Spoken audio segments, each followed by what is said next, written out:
Mr. Speaker, I found the preamble to this big, ugly bill.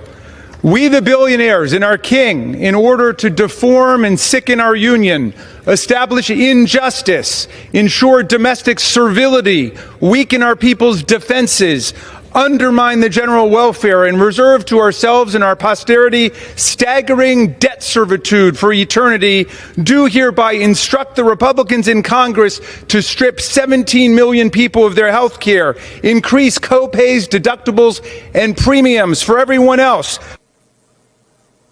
Congressman Jamie Raskin, Democrat of Maryland, delivered what he said should be the preamble to that bill, currently working its way through Congress. He's a ranking member of the Judiciary Committee, and he joins me now.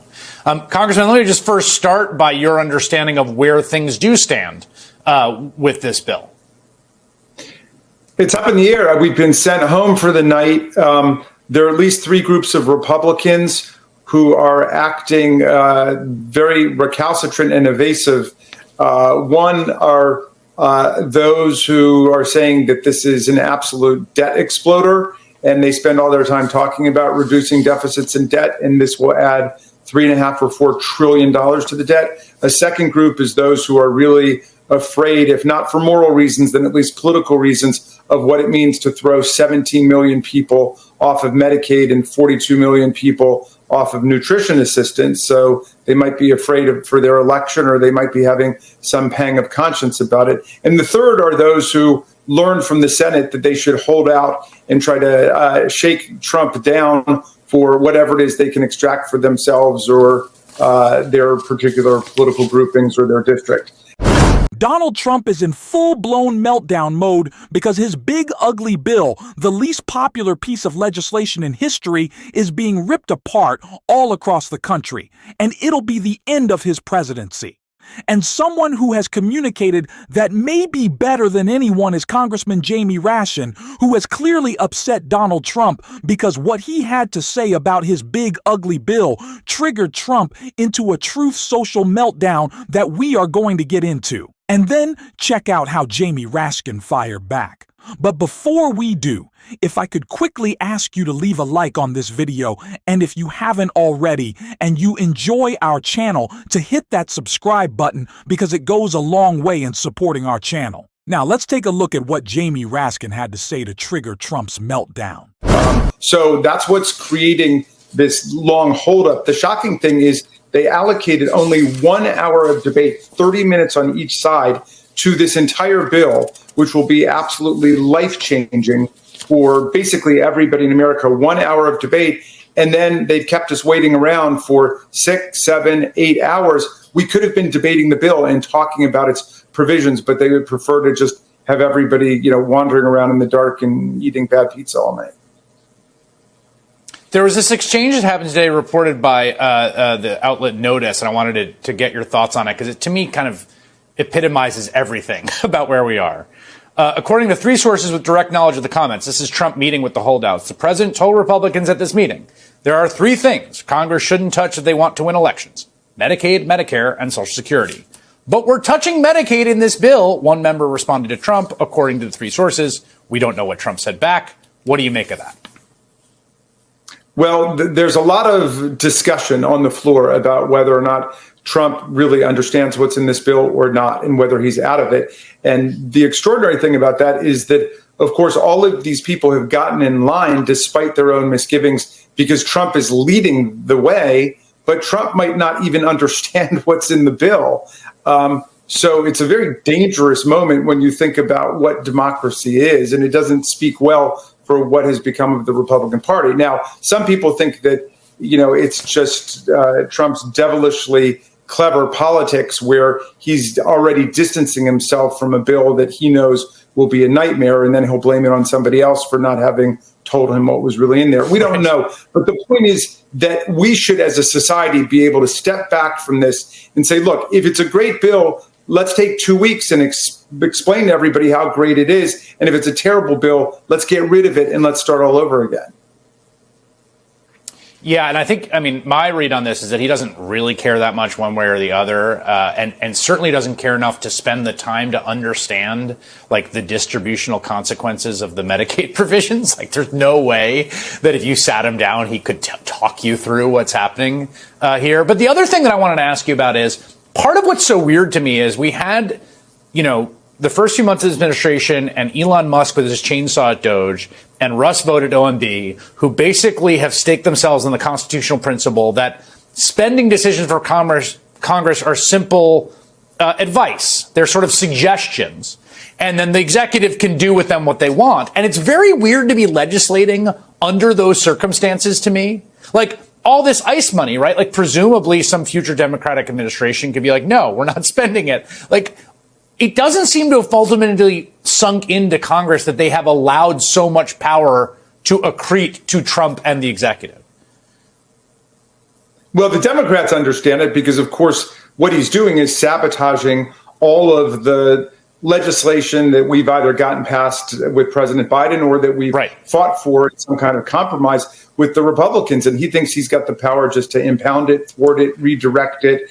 And it's an absolute violation of Congress's powers under the spending clause under Article 1 of the Constitution. And it is scandalous that the Republicans won't stand up for that at all. They act like our power is purely advisory, like we're a recommendation panel for what should happen. And so we know that the district courts and the appeals courts have been standing with us on this question. And we hope that, you know, Thomas and Alito are not able to pull the rest of the court over to this monarchical understanding of Article 2 of the Constitution, that somehow the president can do whatever he wants. I mean, the president's core job is to take care that the laws are faithfully executed, not thwarted and rewritten and not impounded. An Appropriations Act, Chris, as you know, is a federal law, just like the law saying you cannot assault a federal officer. You can't violate an Appropriations Act and just decide you're going to use the money for a different purpose. Do you think the political consequences will show up for your members of the House who vote for this bill, particularly those, say, the ones in the swing districts, the ones like Derek Van Orden in Wisconsin, who's got a lot of Medicaid recipients in rural hospitals in his district? Yes, because the pain will start to be felt immediately as millions of people are thrown off of Medicaid, off Medicare in different ways, the Affordable Care Act, and as people lose their SNAP benefits. And what is it for? They can't say it's for deficit reduction or debt reduction. They're adding trillions of dollars to the debt. It's all to give money to the very richest people in the society who run the Republican Party, and they will continue this authoritarian program. I mean, authoritarianism is always involved in class war of the rich against the rest of society. Yeah. And so they're acting out this drama. Jamie Raskin has been spot on in calling out this bill. And of course, we spoke to him last week, and he was still calling out how destructive this bill is. And that nonstop pushback against Trump has clearly driven him a little bit crazy, as we see in this true social meltdown. Trump wrote on True Social, Congressman Jamie Raskin, a third-rate Democrat politician, has no idea what is in our fantastic cut bill, nor would he understand it if he did.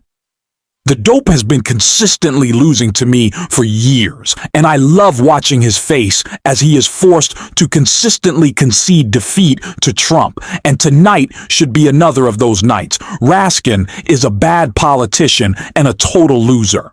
Saying that Jamie Raskin is ugly and that he is a total loser is a lot of projection from Donald Trump. And Jamie Raskin caught on to that pretty quickly because he was not taking any of the BS from Donald Trump. He instantly fired back at him in just a brutal takedown that I want to take a look at right here. Personal privilege because the President of the United States tonight decided to attack you directly on his social media account. I don't have it in front of you. There were some very ugly words in front of me used about you. You may have seen it. But what is your response to Donald Trump? One of the things he said is, you don't understand this tax bill, and you never will. Is it possible, Congressman Raskin, that Donald Trump understands this tax bill better than you do, even though we have reports from the Oval Office that Donald Trump doesn't think that this bill is cutting Medicaid. That's what some Republicans have said about what he has said today. Well, that's precisely how I think I upset him, Lawrence. I simply said, if the president is lecturing the Republicans that they should never touch Medicaid or Medicare or Social Security, he clearly does not know what's in his own bill. And I didn't lob that at him as an accusation, but simply as a statement, because he would not be saying those things if he understood that that's what their bill does. They're talking about throwing 17 million Americans off of their health insurance. It's a $1 trillion cut in Medicaid. Meantime, he's telling them that they shouldn't be touching Medicaid. So I pointed that out. Apparently, it came to his attention, and he just launched into one of his inimitable diatribes. I suppose I don't mind being called a loser several times by Donald Trump, given that he's our only president who has lost the popular vote for president in 2 different elections. And the last time, when he lost by more than 7 million votes to Joe Biden, it upset him so much that he incited an insurrection against the Constitution, against his own vice president, and against the Congress of the United States. And so, that one doesn't trouble me so much. I suppose I don't like being called ugly by Donald Trump, but not everybody can live up to his exquisite levels of handsomeness and personal physical grace. And so that I would consider myself probably in the large majority of American men who simply can't live up to the exquisite standards that he set and his extraordinary popularity with American women. Hopefully we have Jamie Raskin on again soon to talk about it. Thanks for watching this video, and if you stuck around to the end, drop a blue heart in the comments. And until next time, I'll see you soon.